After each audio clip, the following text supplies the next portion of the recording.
ની ટોળી આ દેશમાં આપણે બધા આપણી અંદર રહેલો હું કાઢી નાખે અને વિચારો ક્યાંથી પેદા થાય?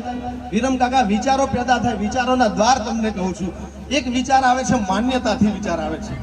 વિરમ કાકાએ લક્ષ્મણ વિશે કીધું કે આ ખરાબ છે, માની લીધું. અને એક જાતે ને જાતે મેં નક્કી કરી લીધું ભાઈ પ્રકાશ ખરાબ છે, એ મારી માન્યતા છે. એક વિચાર આવે છે, સંવેદનામાંથી આવે છે. સંવેદના એટલે વધારે પડતી લાગણી. કોઈ માણસ ગયો એટલે આપણે રો રો કરીએ છીએ, રોઈએ છીએ ને. આ પર્વતની વાત કરું તો મારા બાપા એ જ અમે ખૂબ રોયા, પણ પાછળથી મને સમજાયું કે આ રોવાનું નથી ભાઈ, આ રોવાનું નથી. એ સંવેદનામાંથી જે વિચારો આવે છે ને એ વિચારો શરીરને નુકસાન કરે છે ને મનને નુકસાન કરે છે.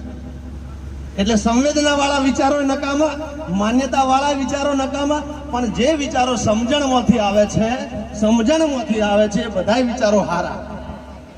સમજણમાંથી આવેલા વિચારો સૌથી શ્રેષ્ઠ છે. એટલે તમને